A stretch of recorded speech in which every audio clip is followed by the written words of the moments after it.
හොඳයි සාදුකාරය. නමෝ තස්ස භගවතු වරහතෝ සම්මා සම්බුද්දස්ස.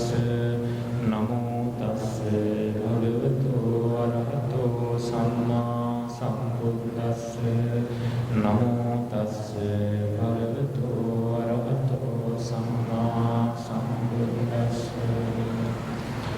හොඳයි අද අපි කතා කරන මාතෘකාව කාංකා විතරණ විසුද්ධිය.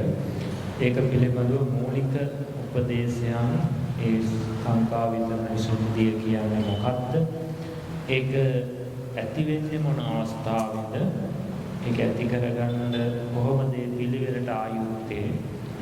ඒ වගේම කාංකා විතරණ විසුද්ධියට කියන තව නමක් තමයි ධම්මට්ඨිති ඥානය කියන්නේ. අපි අර කියවනේ මේක මේ වැඩපිළිවෙල ක්‍රම දෙකක් තියෙනවා. එකක් තමයි විසුද්ධි ක්‍රමය, අනිත් එක ඥාන වැඩපිළිවෙල, විදර්ශනා ඥාන. ඥාන විදිහට ගත්තොත් මේකට කියන්නේ ධම්මට්ඨිති ඥානය. සප්ත විසුද්ධි ක්‍රමයට ගත්තොත් කාංකා විතරණ විසුද්ධිය. අපි මේ සැක සංකා දුරු වී. සැකය කියන එක විචිකිච්ඡාව කියලා කියනවා. මේක ප්‍රබල බරපතල අකුසලයක්. ඒතකොට සැකයත් එක්කම තමයි සක්කාය දිට්ඨිය, විචිකිච්ඡා, සීලබ්බත පරාමාස කියන තුනම එකට බැඳිලා තියෙනවා. ඒතකොට මේ රූපය කෙරෙහි තියෙන ආත්ම දෘෂ්ටියත් කියන සක්කාය දිට්ඨියත් ඒ වගේම විචිකිච්ඡාව, මේ බුද්ධ ආදී අටපැන් කෙරෙහි තියෙන විචිකිච්ඡාව, ඊට පස්සේ සීලබ්බත පරාමාස කියන්නේ අපි වෙනස් ශාස්ත්‍රෝන් වහන්සේ වෙනත් වෘද්ධ සමාදාන මේවා සරණ යන්නේක වෙන දේවල් දෘෂ්ටිගත වෙන ඔක්කොම මේ කෙලෙස් ටික එකට තියෙන ඒවා මේ සියල්ලම මේ ධම්මට්ඨිති ඥානයේ හේවත් කාංකා විතරණ විසුද්ධියෙන් පහ වෙලා යනවා. සෝවාන් ඵලයටපත් වුණාම එයා මේ සම්පූර්ණයෙන්ම සහ මුලින්ම මේ ඥානෙ පිරිසුදු භාවයටපත් වෙනවා. කියන්නේ සක්කාය දිට්ඨිය අනුසය සහිතව ප්‍රහාණය වෙනවා. විචිකිච්ඡාවත් එහෙමයි, සීලබ්බත පරාමාසයත් එහෙමයි. එතකොට මේ ඥානය ඒ තරම්ම ප්‍රබලයි.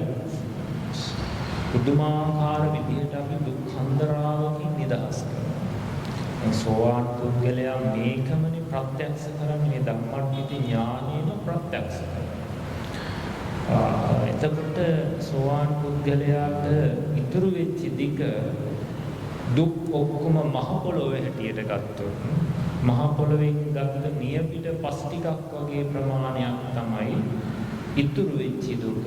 අර ඉතුරු මහ පොළොව වගේ සියල්ලම සෝවාන් පුද්ගලයා නැති කරපු දුක හැටියට පෙන්නනවා. එතකොට ඒ තරම් මහ පොළොව වද දුක්ඛන්දරාවක් උරුම වුණේ මොකක් නිසාද? මෙන්න මේ හේතුඵල ධර්ම ගන්න. සෝවාන් පුද්ගලයා දකින්නේ මේ හේතුඵල ධර්ම. මෙතර කාලයක් ඉන්නවා තියනවා කියලා ගත්තු දේ ආත්ම වශයෙන් දැක්කේ මේ හේතුඵල ධර්ම දැක්කේ නැති නිසා. ඒ වගේම මේ අපිට අතීත අනාගත වර්තමාන තුන් කාලේ අපි මේ දුක් විඳින්නේ ඒවා සිහි වෙවි කර්ම රැස් කරගෙන දුක් විඳින්නේ මේ හේතුඵල දාන්න නැති නිසා. දෙසටක් විද්‍යා දෘෂ්ටිය, සාස්වත උච්ඡේද දෘෂ්ටි ඔක්කොම හේතුඵල ධර්ම දාන්න නිසා. ඒ වගේම සත්‍යෝ මේ මනුස්සුගතියේ පහත කියන නිරිතිරිසම් പ്രേත අසුර කියන මේ සියලු දුක් වලට යන්නේ හේතුඵල ධර්ම දාන්න. එතකොට මේ ඥානිය තියෙන කෙනා සතර අපායෙන් මිදිච්ච කෙනෙක් කියලා කියන්නේ අපිට ඒක සෝවාන් පුද්ගලයාට වගේ නියත වශයෙන් කියන්න බෑ. නියතෝ සම්බෝධි පරායනෝ වීතිවත්තං කියන්නේ මොකද්ද? මේ සතර අපායෙන් මිදිලා කියලා නියත වශයෙන් කියන්න බෑ. නමුත් මේ ජීවිතයේ ඔහු අපායට යන්නේ නැහැ. සතර අපායට වැටෙන්නේ නැහැ. කෙනෙක් මේ හේතුඵල ධර්ම පිළිබඳව අවබෝධය තියෙන. ඒ තරම් කෙලෙස් ගොඩක් ගෙවෙනවා. අතීතයේ කරපු කියපු දේවල් පිළිබඳව යම්තා දුක් කර්ම අකුසල් උපදිනවා. එයා මේ හේතුඵල ධර්ම දකිනකොට අතීතේ නිරුද්ධ වෙනා කියන නුවණ සිහිය පිහිටවන්න විතරයි. එතකොට අර අතීත අරබයායන දුක් මොකක්වත් දෙන්නේ. අනාගතය පිළිබඳ ප්‍රාර්ථනා කරමින් උපදින දුක් තියෙනවා. ඒවා එන්නේ මේ ජීවිතයේ අපි මේ කරපු දේවල් පිළිබඳව අපි සිහි කර හිතා දුක් වෙන එක. මේ හේතුඵල ධර්මයට හිත තියෙනකොටම ඒවා පිළිබඳව අර ඇමිනි පවත්වන දුකක් ඇති වෙන්නේ නැහැ. දුක් නැහැ. මුලා නොවෙනවා නෙවෙයි. දැන් මේ මුලා වෙන්න පුළුවන්. නමුත් ඒ වුණාට ඒ මුලාව අපායට යවන්න තරම් ප්‍රබල නැහැ. සතෙක් මරන්න, හොරකම් කරන්න, බොරු කියන්න, කේලම් කියන්න, පරුස වචන කියන්න තරම් ඒ තරම් මුලාවටපත් වෙන්නේ නැහැ. ඒ මුලාව. ඒ කියන්නේ හේතුඵල ධර්ම පිළිබඳව හොඳට අවබෝධය තියෙනවා. ඒ නිසා තමයි මම කිව්වේ මේක හරිම වැදගත්. හේතුඵල ධර්ම කියන එකට බුදුරජාණන් වහන්සේ මම කියවනේ මේකේ විවිධ න්‍යායක් පෙන්නනවා කියන්නේ චතුරාර්ය සත්‍ය ක්‍රමේ පටිච්ච සමුප්පාදයේ විදිහට ඊට පස්සේ සූවිසි ප්‍රත්‍ය විදිහට මේ විදිහට මේ බුදුරජාණන් වහන්සේ හේතුඵල ධර්ම පෙන්නනවා. සමහර අවස්ථාවල බුදුරජාණන් වචන දෙකකින් හේතුඵල ධර්ම පෙන්නනවා. සමහර අවස්ථාවල පද දෙකකින් ගාථාවකින් පද හතරකින් හේතුඵල ධර්ම පෙන්නනවා. යං කිංචි සමුදය ධම්මං සබ්බන්තං නිරෝධ ධම්මං. මේ කිවි මුළු ශාසනයම හේතුඵල ධර්ම තමයි වෙන්නේ. එතකොට යං කිංචි සමුදය ධම්මං සමුදය ස්වභාව කොට ඇති ධම්මා ධර්ම කියවම මොනවද? නාම රූප ධර්ම. ගෙවල් දොරවල් ඉඩ කඩම් අම්මා තාත්තා දරුවෝ නෙවෙයි. ධම්ම කිව්වහම මේ අනාත්ම ධර්ම. ඒ යම් සමුදය ස්වභාව කොට ඇති ධර්ම හැම එකක් නිරෝධය ස්වභාව කොට ඇත්තේය කියන මෙන්න මේ මෙතනින් කිව්වෙත් හේතුඵල ධර්ම. නුවණ තියෙන කෙනෙකුට ඔය ඇති මිදෙන්නේ. නුවණ නැති කෙනාට තමයි මේවා විග්‍රහ බෙද මොනවද හේතු මොනවද ඵලය? ඒ හේතු කොහොමද හේතු වෙන්නේ? ඒ හේතු නිසා කොහොමද ඵල උපදින්නේ කියන විස්තර කර විභාග කර කියන්න වෙන මොකක් නිසා? ප්‍රඥාව මදි නුවණ. එහෙම නැත්නම් කෙලෙස් බලවත් වැඩි. ඒ නිසා තමයි මෙච්චර මේ විස්තර කර කියන්නේ. දැන් මේ ගොඩක් විස්තර කරා ටිකක් විස්තර කරා අපිට අන්තිමේට එන්න ඕනේ නුවණ මොකක්ද? අන්න ඒක තමයි වැදගත්. මම මේකේ ගොඩක් විස්තර වශයෙන් බලනවාද මේ ටිකකින් කෙටියෙන් බලනවාද? සමහර කෙනෙකුට ප්‍රශ්නයක් කියනවා මෙහෙම බැලුවොත් ඇත්ත. තව බලන්න ඕනේ. මෙහෙම බැලුවට පටිච්චසමුපාදේ බැලුවේ නෑනේ. එහෙම නැත්නම් අර විදිහට බැලුවේ නෑනේ කියලා ඔය වගේ ඒවා එන්නේ මොකක් නිසාද? මේ හේතුඵල දහම් මේ බැලීම තුළින් මන් තුළ මොකක්ද ඇති වෙන්න ඕනේ නුවණ කියන එක දන්නේ. නිසා මේක ගොඩක් වැදගත්. මේ ගොඩක් බලනවද ටිකක් බලනවද ඔක්කොම බලනවද මේ එකක් දෙකක් බලනවද කියන මේ දේ පිළිබඳව සැකෙන්නේ නෑ යාට. මේකෙන් ඇති වෙන්න ඕනේ නුවණ තමයි මේ ආයතන 6 හරහා දකින අහන දැනෙන දැනගන්න දේවල් හිතට සිහි වෙන හැම දෙයක්ම ඒ හේතු නිසා මේ වර්තමානෙමයි උපදී.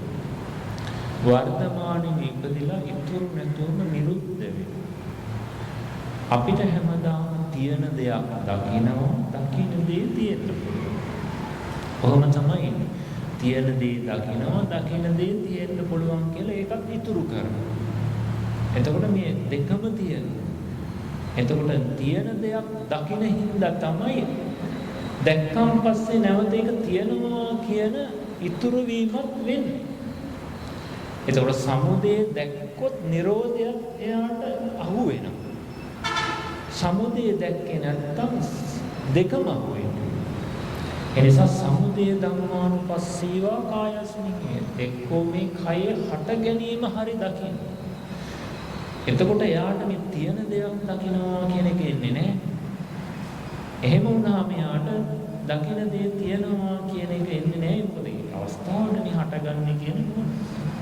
වය ධම්මානුපස්සීවා එක්ක නිරෝධය හරි දකින්න. වැය පේන්නේ නැත්නම් සමුදය පේන්නේ නැත්නම් වැය හෝ බලන්න. එහෙම බැලුවොත් මේ දෙකෙන්ම යාට ඇති වෙන්නේ මේවා නිත්‍ය ආත්ම තියෙන ඒව නෙවෙයි. ඒ හේතු නිසා උපදිනවා කියන නුවණ තමයි අවශ්‍ය. එතකොට මේ පුද්ගලයෙක් දකිනවා මට පේනවා තියෙන දෙයක් දැක්කා. කෙනෙක් මතක් වුණා මට සිහි වුණා අහවල් දේ කිය මේ ඔක්කොම ප්‍රපංච සංඥා සංකාර.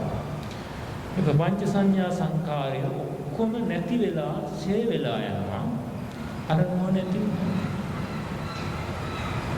එතකොට අන්න ඒ වගේ මේ මෝඩකම නිසා හටගත්තු කෙලෙස් ඔක්කොම අර එකම නුවණ මත සම්පූර්ණව නැති වෙනවා. ඒ නිසා මේ හටගත්ත ඔක්කොම නැවත නැවත බල අයින් කරන්න ඕනේ නැහැ. එන්නේ ඉවරයක් කරන්න බෑනේ මේ සංසාරේ උපද්දවපු කෙලෙස් කොට නුවණ ඇති කිරීමෙන් අර ඔක්කොම නැති වෙලා.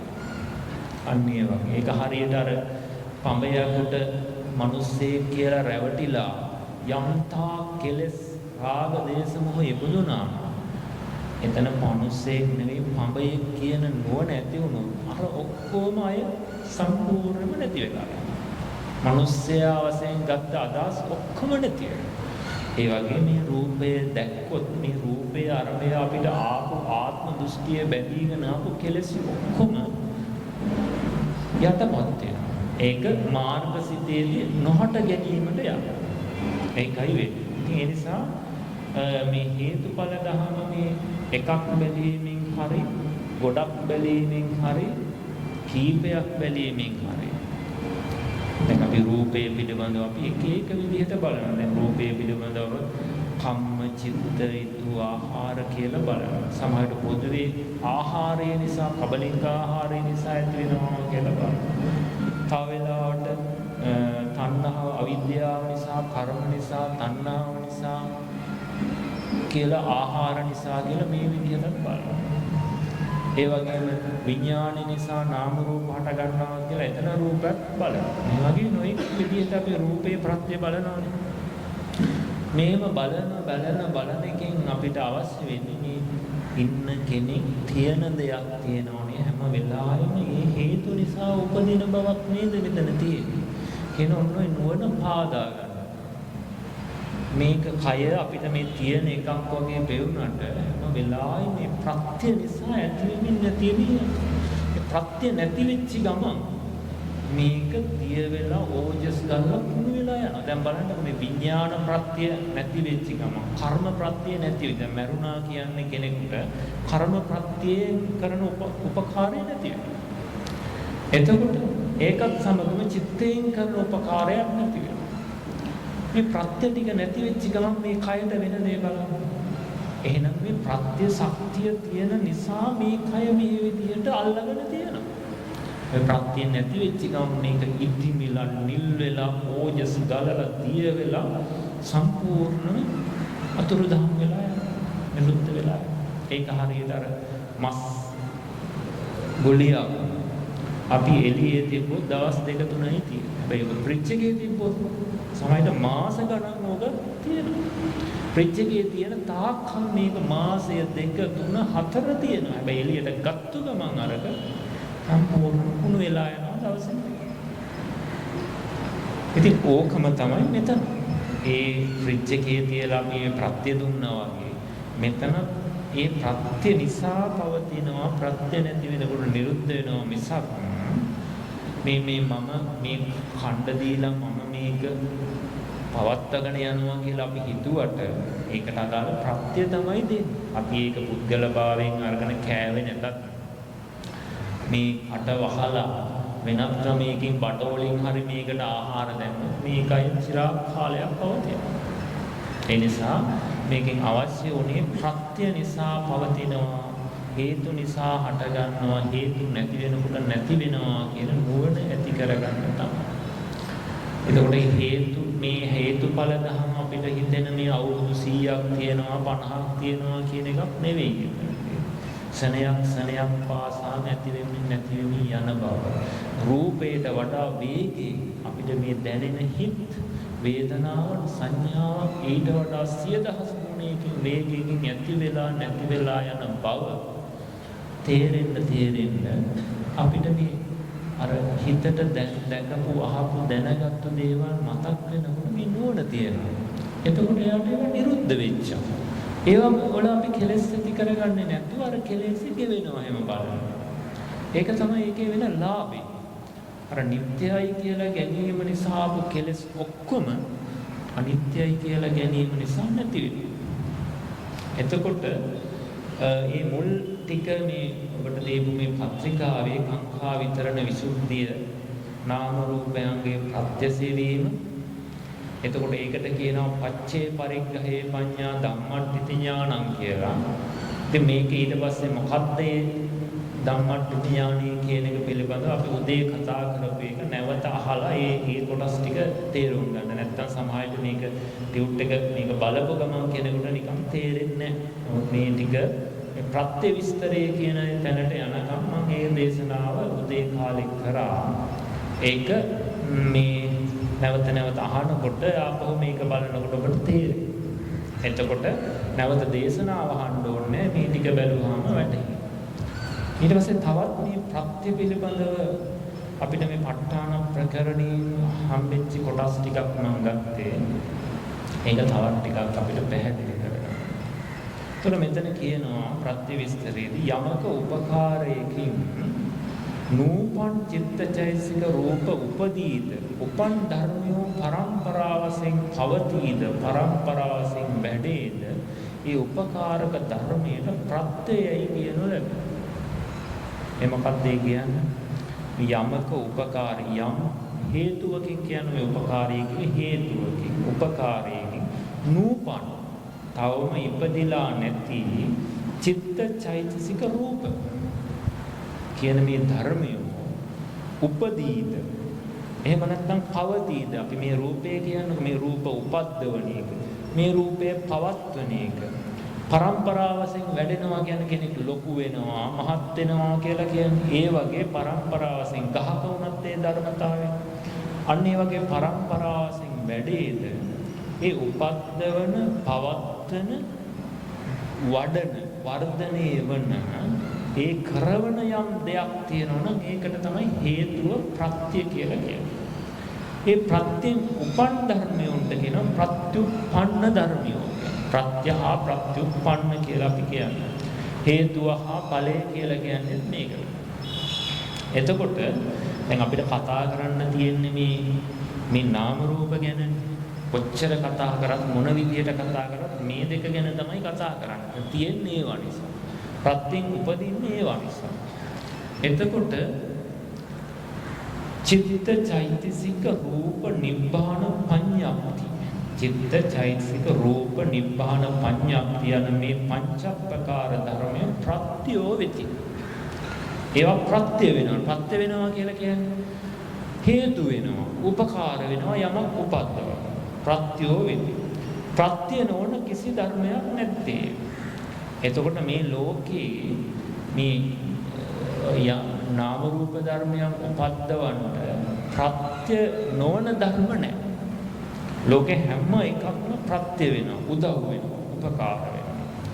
ප්‍රත්‍යයෙන් හටගන්නා පවත්නා ධර්ම ප්‍රත්‍යොප්පන්නයයි කියනු ලැබෙනවා.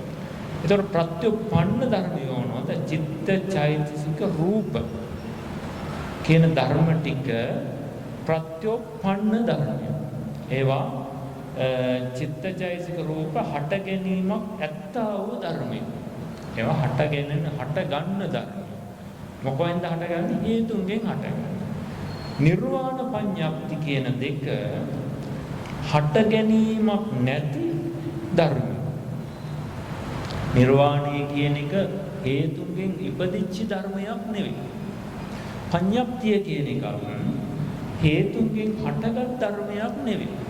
පඤ්ඤාප්තිය තුල අනිත්‍ය දුක්ඛ අනාත්ම පණවන්න බෑ. මේ පඤ්ඤාප්තිය හේතු නිසා හටගත්තා කියලා පණවන්න බෑ. උදේවැයක් පණවන්න බෑ. ඇයි? ඒක සැබෑවට ඇති දෙයක් නෙවෙයි. දැන් වටාපත කියන එක පොදු විවහාරයේ හිතට වැටහෙන එක. නාම පඤ්ඤාප්තියක් මිසක වටාපත කියලා එකක් ඉපදුනා නෙවෙයි. දැන් ඇහුවොත් එහෙම වටාපත ඉපදුනේ මොන හේතුවෙන්ද කියලා ඇහුවොත් අපිට මොකක් හරි කියන්න පුළුවන්. එහෙම කියන්න බෑ. අපිට කියන්න පුළුවන් මොන ලීය ඉපදුනේ මෙහෙමයි, තල්කොළේ ඉපදුනේ මෙහෙමයි, මේ නූල් ටික ඉපදුනේ මෙහෙමයි කියලා අර ඒ සැබෑවට තියෙන දේ කියන්න පුළුවන්. වටාපත කියන එක අහවල් හේතු වෙනුයි හටගත්තේ කියලා කියන්න බෑ. දැන් කෙනෙක් කියන්න පුළුවන් එන අවිද්‍යාව නිසා හටගත්තේ කියලා. අවිද්‍යාව නිසා හටගන්නේ මොනවද? චිත්තචෛසික රූප මිසක් වටාපත කෙවල් දොරවල් හටගන්නේ නැහැ. එහෙනම් ඒක පොදු විවහාර සම්මුතියක්. right? හැබැයි ඒක මේ නාම රූප උපද්දවන්න ප්‍රත්‍ය වෙනවා. ඒ නිසා පඤ්ඤාප්තිය ප්‍රත්‍යක් වෙනවා, ප්‍රත්‍යুৎপন্ন ධර්මයක් නෙවෙයි. ප්‍රත්‍යෙන් හටගත් ධර්මයක් නෙවෙයි පඤ්ඤාප්තිය. එතකොටත් අපිට මේ පඤ්ඤාප්තිය පිළිබඳව තියෙන මුලාව නැති වෙනවා. පොදු විවහාරයක් පමණයි. තියෙන්නේ මෙහෙම ධර්ම. එතකොට ඒ ධර්ම වලට ඇලෙන්න බෑ. ඇයි? ඒ වද ඇති වෙමින් නැති වෙමින් යන දේම. දැන් අපි කියමුකෝ මේ පොරලෝසුව කියන එක විවහාර නම ඇති දෙයක් නෙවෙයි. ඇත්ත වශයෙන් අපි සාමාන්‍ය උදාහරණයක් බැලුවොත් මේකේ තියෙන ප්ලාස්ටික් ටික, යකඩ කෑලි ටික, අනිත් මොනවා හරි කොටස් ටිකක් වෙනවා ඒව තියෙනවා. ඒක නැති වෙනවා නම් නැති වෙන්නේ ඒවා ටිකක් නිසා පොරලෝසුව නෙවෙයි. එතකොට අන්න ඒ වගේ මේ ප්‍රත්‍යයෙන් හටගන්නවා නම් හටගන්නේ නාම රූප මිසක් පඤ්ඤාප්තිය නෙවෙයි. ඒ නිසා පඤ්ඤාප්තිය කියන එක පිළිබඳව අපිට තව අවබෝධ වෙනවා එහෙම බැලුවා. එතකොට හැම වෙලාවෙම පැනවීම කියන එක මේක කිව්වොත් පැටලෙන්නේ නැහැ. මේ පඤ්ඤාප්තිය ප්‍රභේද තියෙනවා. විද්‍යාමාන පඤ්ඤාප්තිය, අවිද්‍යාමාන පඤ්ඤාප්තිය කියලා දෙකකට බෙදෙනවා. සමහර පැනවීම සැබෑවටම ඇති දේවල් වලට පැනවීම කරනවා. සබ්දය කියුවොත් සබ්දය කියන එක අපි කරමු දීමු නමක්. සබ්දය කියන නම් වචනයකට. හැබැයි ඒ සබ්දයෙන් හඳුනපු දේ පරමාර්ථ වශයෙන් ඇති දෙයක්. චක්කු ප්‍රසාදය කියුවහම ඒ නම. මේකට ඕන පොඩි කාලේ වෙන නමක් කියවනම් ඒත් අපි මේ විදිහට තමයි දන්නේ. චක්කු ප්‍රසාදය කියලා ඒ නම දුන්නේ සැබෑවටම ඇති දෙයක. ප්‍රසාදය කියන එක සැබෑ වශයෙන් ඇති දෙයක්. ඒවට කියනවා මොනවද? විද්‍යාමාන පඤ්ඤාප්තිය. ගේවල්, දොරවල්, සත්වයෝ, පුද්ගලයෝ, මිනිසා, අල්ලා, පොරලෝසු, වටාපතලෝ කොහොම සැබෑ වශයෙන් නැති දේවල්. ඒවට කියනවා අවිද්‍යාමාන පඤ්ඤාප්තිය. මේ දෙකම අපිට හිතට වැටහෙනවා. දෙකම හිතට වැටහෙන දේවල්. වටාපත කිව්වත් අපිට චිත්‍රයක් හිතේම වෙනවා. එතකොට අන්න ඒ වගේ සද්දය කිව්වත් අපිට මැවෙනවා. එතකොට මේ දෙක ඇත්තටම අපිට වැටහිච්ච දේ සත්‍ය වශයෙන් ඇති දෙයක්ද කියලා දැනගන්නේ ඒ වැටහිච්ච දේ නුවණින් විමසනකොට ඒ වැටහිච්ච දේ පවතින්නේ නැත්නම් අතුරුදහන් වෙනවා. ඒ වැටහිච්ච දේ සත්‍ය වශයෙන් නැති දෙයක්. බුදු විවහාර පඤ්ඤාප්තිය. අන්නේ නිසා මේ පඤ්ඤාප්තිය කියන එක ප්‍රත්‍ය වුණාට ප්‍රත්‍යයෙන් උපන් ධර්මයක් නෙවෙයි. ඒ නිසා ඒ වගේ හේතුවක් පනවන්න මේ පඤ්ඤාප්තිය හටගත්තේ මේ හේතුවෙන් කියලා එහෙම පනවන්න බෑ. කාට හරි පුළුවන් නම් කියන්නේ. නිර්වාණය කියන එක ඊළඟ ඒකත් හට ගැනීමක් ඇති ධර්මයෝ නෙවෙයි. හැබැයි පඤ්ඤාප්තිය එහෙනම් මේ දෙකම එකයිද? දෙකම හට ගැනීමක් නෑ. දෙකටම හේතු පනවන්න බෑ. දෙකේම අනිත්‍ය දුක්ඛ අනාත්ම පනවන්න බෑ. එහෙනම් මේ දෙකම එකක් නෑ. නිර්වාණය හට ගැනීමක් නැති වුණාට සත්‍ය වශයෙන් ඇති ධර්මයක්. ඒ මොකක්ද ඇති කියලා කියන්නේ ද්‍රව්‍ය වශයෙන් තියනවා කියන එක නෙවෙයි. මේ නොහට ගන්නා බව නිරෝධය කියන එක. හටගත්ත දේ ඉතුරු නැතුව නිරුද්ධ වුණාන් පස්සේ ඒ දේ නැවත උපදින්නේ නැති බව කියන ඒ නිරෝධය සැබෑ වශයෙන් ඇති දෙයක්. හැබැයි ඒ නිරුද්ධ වෙච්ච දෙය නැවත උපදිනවා නම් මේ නිර්වාණයට සංකතයි කියලා කියන්න බෑ. ඒක සදාකාලිකයි, නිට්ටයයි කියලා නිවනට කියන්න බෑ. ඒ නිසා නිවන සැබෑ වශයෙන් ඇති දෙයක් කියවේ ඒ නිරුද්ධ වෙච්ච දේ නැවත කිසි කලකට උපදින්නේ නැති බවින් ඇත්ත. ඒක සත්‍යය. අන්න ඒ නිසා නිවන සැබෑවට ඇති දෙයක් කියවේ ඒක. එතකොට මේ නිර්වාණ පඤ්ඤප්ති දෙක ප්‍රත්‍ය වෙනා මිසක් ප්‍රත්‍යුප්පන්න වෙන්නේ නැහැ. ඒවා මොකද සැබෑවටම ඇති අතර නිර්වාණය ඇති දෙයක්. නමුත් ඒක ප්‍රත්‍යයෙන් හටගත්ත දෙයක් නෙවෙයි.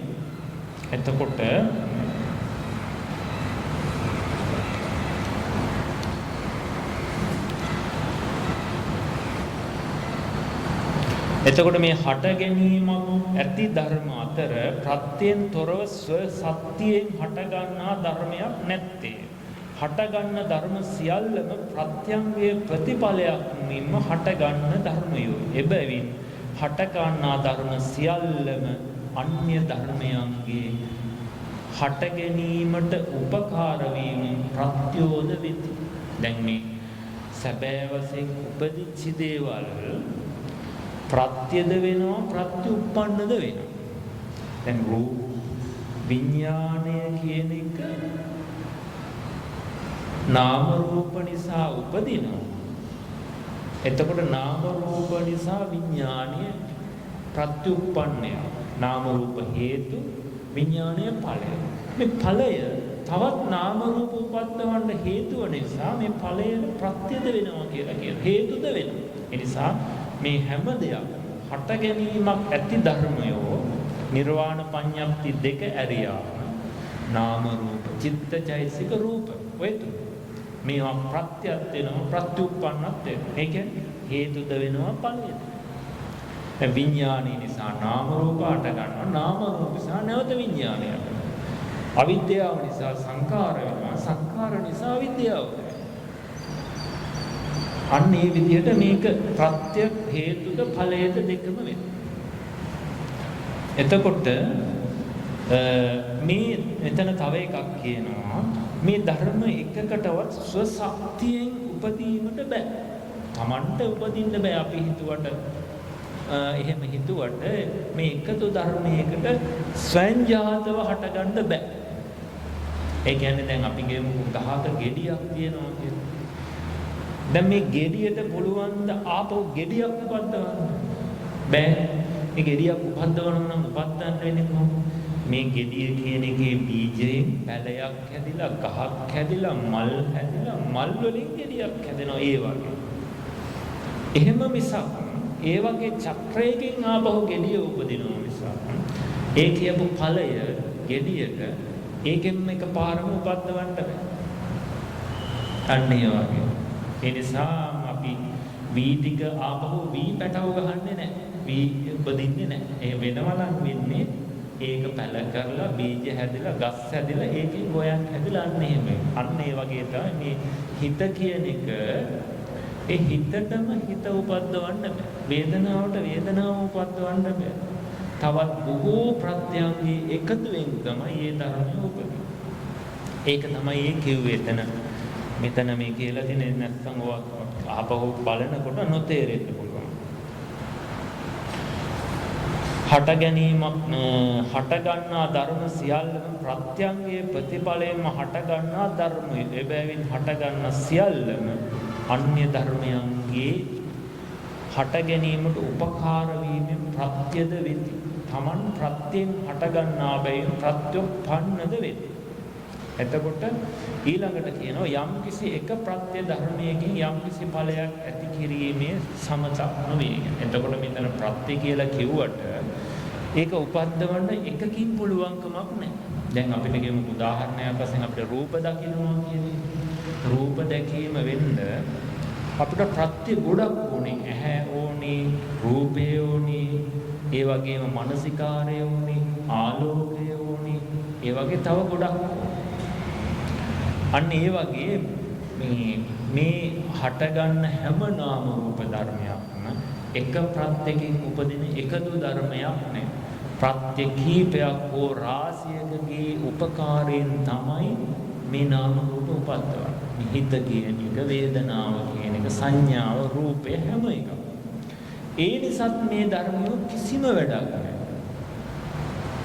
ඒ කියන්නේ අපි ඔකට උදාහරණයක් වශයෙන් කිව්වොත් යම් කිසි කෙනෙක් ඉන්නවා එයාට පුළුවන්කම තිබුණොත් what කියන්නේ දැන් අපි කියමු යම් දෙයක් නිෂ්පාදනය කරන්න හදන්න ගියාම ඒකට මිනිස්සු 10ක් 15ක් එකතු කරගෙන නම් හදන්න වෙන්නේ. ඒක මේකට එක්කෙනෙක් හිටියා කියලා වැඩක් නැහැ නේද? එක්කෙනෙක්ගේ වටිනාකමක් නැහැ. අර 10ක් 15ක් කරන 10ක් 15කින් කරන දේ එක්කෙනෙකුට කරන්න පුළුවන් නම් එයා ගොඩක් වටිනවා. නමුත් එක්කෙනෙකුට ඒක කරන්න බෑ. මේකට 10ක් 15කගේ උපකාරය ඕනේ ඒ දේ කරන්න කියලා දැම්මොත් මේ එක්කෙනෙකුගේ ඇති වටිනාකමක් නෙයි ගොඩක් ඕනේ මේ දේ කරන්න. තේරෙනවද දැන්? අන්න ඒ වගේ මේ ධර්ම හැම එකක්ම එක දෙයකින් උපද්දවන්න බෑ. බොහෝ උපකාර ප්‍රත්‍ය හේතු ඇතුව උපදින නිසා මේ ධර්මය කිසිම වැඩක් නැහැ. ඒ හේතු ගොඩක් ඕනේ මේ දේ උපද්දවන්න. ඒ නිසාද මේකේ කිසි වටිනාකමක් සාරයක් නැහැ. අනේ එහෙමද කෙනෙකුට මේවා පිළිබඳව කලකිරීමක් ඇති. ඒ නිසා තමයි එතන කියන්නේ ඒ අපි මේ නාම රූප කිව්වට ඒවා මේ අහවල් පිනේ විපාකේ කුසලයේ විපාකේ කියලා කිව්වට එහෙම නැත්නම් දුකට හේතුව තණ්හාවයි කියලා එකක් කිව්වට තණ්හාවම නෙවෙයි. තව ගොඩාක් හේතු තියෙනවා. අන්න ඒ වගේ. එතකොට මේ ප්‍රත්‍ය කියන ලබන උපකාරක ධර්මයේ උපකාරත්වය එකක් වුණාට උපකාරත්වය කියලා කියන්නේ දැන් මේක උපකාර කරනවා උදව් කරනවා කියන අර්ථයෙන් ගත්තොත් එකක් වුණාට උපකාර කරන ආකාර වෙනස්. ඒ කියන්නේ උපකාර ශක්තිය වෙනස්. එතකොට මේ ප්‍රත්‍ය හා ප්‍රත්‍ය ශක්තිය කියලා දෙයක් තියෙනවා. අන්න ඒකත් හරි වටිනවා. අපි තේරුම් ගන්න ඕනේ ප්‍රත්‍යයට වැඩිය ප්‍රත්‍ය ශක්තිය. එතකොට තමයි මේ දෙයට මෙහෙම කරන්න පුළුවන් කියලා අපිට වැටහෙන්නේ. දැන් අවිද්‍යාව නිසා සංඛාරය ඇති වෙනවා කියලා කියනකොට ඒ අවිද්‍යාවේ සංඛාරය ඇති කරන්න පුළුවන් ප්‍රත්‍ය ශක්තිය මොකක්ද? අන්න එතකොට යාට තේරෙනවා ඇත්තටම මේ අවිද්‍යාව නිසා තමයි ඇති වෙන්නේ. ඒක සාමාන්‍ය උදාහරණයක් වශයෙන් ගත්තොත් දැන් අවිද්‍යාව කියන්නේ ඒ අපිට දැනගන්න අරමුණේ ඇත්ත නොදන්නාකම කියන්නේ. නොදන්නාකම. ඒකනේ දැන් අවිද්‍යාව කියන වචනයෙන් කියන්නේ. මේ නොදන්නාකම කියන්නේ මොකක්ද? ඒ ධර්මයන්ගේ ඇතිතතු නොදන්න ගතිය අපේ సంతාන වල තියෙනවා. ඒක අපි උදාහරණයක් වශයෙන් ගත්තොත් දැන් කුඩා දරුවෙක් ගත්තාම කුඩා දරුවෙක් ඉදිරියේ පහන් දැල්ලක් හරි පහනක් හරි ලාම්පුවක් වත්ත. ඒ දරුවා බඩ ගාගෙන ගිහිල්ලා අර කින්දර අල්ලනවා. දැන් වැඩිහිටි කෙනෙක් අල්ලන්නේ නැහැ නේද? කුඩා දරුවා ඒක ඇල්ලුවේ පහන් දැල්ල පිච්චෙනවා මේක පිච්චෙන එකක් අල්ලන්න හොඳ නෑ කියන අවබෝධය එයාට නැහැ. අන්න ඒකට කියනවා නොදන්නාකම කියලා. දැන් ඒක එයාගේ අර අපිට හොයන්න බෑ.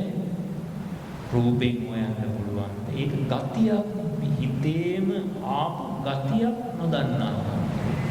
ඉතින් අපි ගාව ඒක දන්නාකම කියන එකක් තියෙන නිසා අපි අල්ලන්නේ නැහැ. පිච්චෙනවා කියලා දන්න නිසා. අන්‍යර නොදන්නාකම නිසා අරය ගිහිල්ලා අල්ලලා පිච්චෙනවා.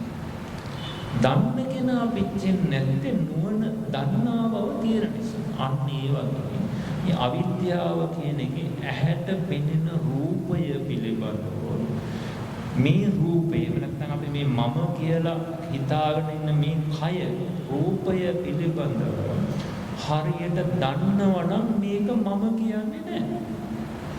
එතකොට මේක මම කියලා ගත්ත කෙලස් එකක්වත් දෙන්නේ නැහැ මේක ඇතුළත දන්නවා. ඒ නිසා මේක නොදන්නකම නිසා තමයි මේකට මම මගේ කියාගෙන අපි නගලා. ඔන්නෝක තමයි අවිද්‍යාව.